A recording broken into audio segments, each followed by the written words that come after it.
Hey there, older guys. What is up? Welcome back to the channel. Today we're going to be clowning on Marathon again. That's right. Biggest laughing stock of the talk of town, if you will. It's been out like 3 days now, 2 days now.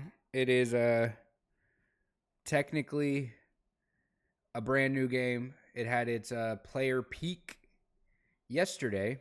Not yesterday. Last week whenever it was during that little server bash thing, if I'm not mistaken. I guess the last 24 hours uh, saw it peak a little higher, which means I lied. And its actual peak was Friday at 88,000 players, with which by 2 hours later it dropped 50,000 players. And as of a little bit ago, we're at around 75, almost 76,000. For me personally, and just my opinion, it is too early to really tell if it's going to flop or not, and if interest is going to be in it for the long haul. But I do have to say, for Bungie, this is kind of disappointing. This isn't even the amount of numbers for one DLC for their last project, which I know Destiny is a longer IP, like living IP, I guess you could say, considering Marathon has just reinvigorated itself with this game. But you still could have seen the writing on the wall, especially after the server slam, that it was going to get this kind of response. I am a little surprised that only 13,000 players are not returning from, the last 24 hours, and that it's steady sitting at 75,000. That's far more than I thought it was going to. There's still another map that's going to be coming out. It's supposed to be the in-game map. I don't know what it's called. I don't know when it comes out. I frankly don't care. It's probably going to do pretty bad, or people are going to jump in it for like a week, and then it's going to do pretty bad. But everybody's expecting that Marathon is going to take the same route of Concord, which we really hope that it doesn't, just because, that would not be ideal. I really want to see Bungie have a future. And I feel like if it flops and they have to scrap Concord, it's not going to have a future.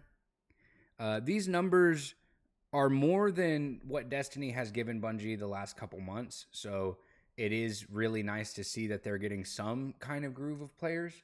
But then you kind of think about the fact that they have sunk in so many assets into this game, and Sony has already gone in all of the studios that it's gone into and bought. If they put out a game and it doesn't sell 1 billion copies, they'll just go in and start firing people, laying off people, and replacing them with Sony people. And we've already kind of seen that with Bungie from Destiny. Bungie's not the same Bungie that we had fucking literally 3 years ago, bro. Before the whole acquisition and stuff. It's not the same Bungie that made Halo. This is not the same Bungie that, started the 10-year peak of or vision of Destiny, and probably even started the development of Marathon. Now, we do have other controversy as well with Marathon. As many of us know, Marathon did steal its art style from a artist, a pretty well-known artist. Unfortunately, before, she was not very well known. And they have credited her in the making of the game, because most of her art is still pretty rampant in the game and still visible. But a lot of people are over here trying to sing and praise Bungie for doing the right thing, when in reality the right thing would have been to not steal her fucking art to begin with.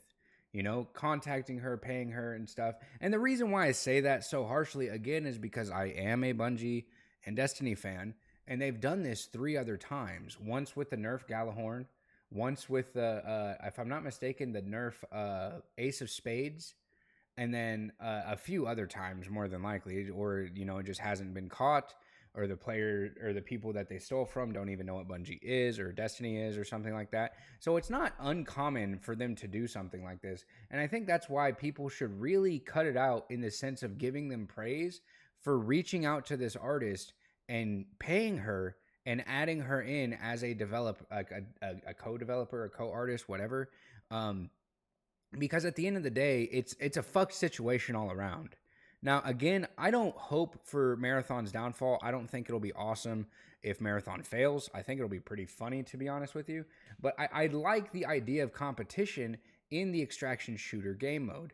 You know, I like the idea that Marathon is supposed to be this more competitive extraction shooter. Now, if we keep seeing fall offs of 50,000 players, you know, in the evenings and in the days, like going into the night, and then it shoots back up another 40,000 players, I think that that might be a problem because it could start to make a trend where, like, you know, the player basis, just like many other games, is just non existent in the evening, which is totally fine. But if it's getting, you know, 10,000 less players each time this happens and people are putting the game down that quick, we might be in for a world of hurt, dude. And that's not going to be good. I know that Bungie has also gone on record to say that they're asking news outlets to not review the game. Not just yet, because the game is not complete.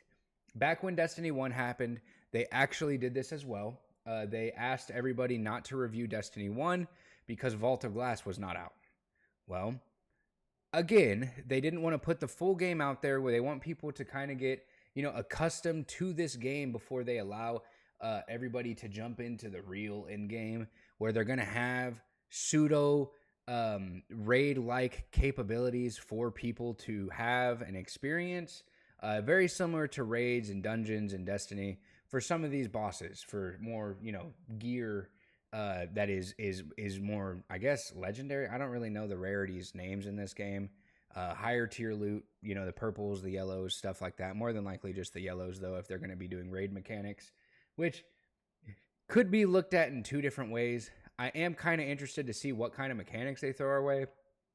I am not exactly enthused by the fact that they're trying to elongate the, you know, the success and prolong the bleed of the game by making people come back to play that. And then who knows, if it's good, people would have stayed in regardless if it was at, you know, launch or released a week later.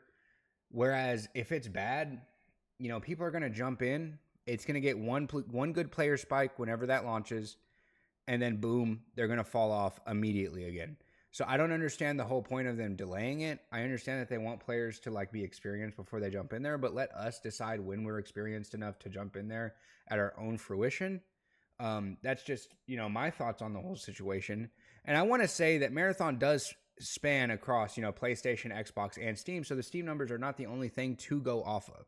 If anything, it's a good measurement because this could be showing what other players on other platforms are going through, where, you know, they might have double the amount of players on Xbox and double the amount of players on PlayStation, and that would be really good.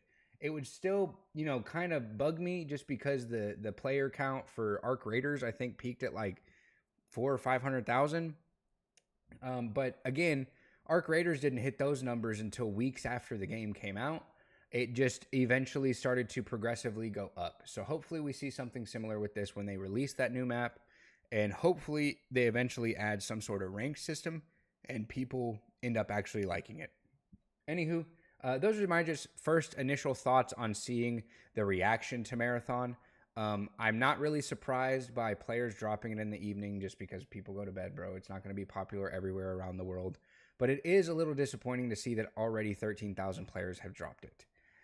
Seeing as that's 1/10 of the player base, that could be a problem. But again, it's too early. You know, we're going to check in on this probably next week, see how they're doing still. I am not buying this game. I'm going to be so real. If I buy this game, it'll be when it's on sale for $10 in 2 fucking years. I am not paying money for this game. It didn't scratch the itch, man. I'm sorry. It just didn't scratch the itch. It don't do it for me, and I don't really care for the art style. I think it's over the top and too much. Anywho, those are my thoughts on the whole situation. Let me know yours down below. I'd really like to hear them, and I will see you guys tomorrow. Peace.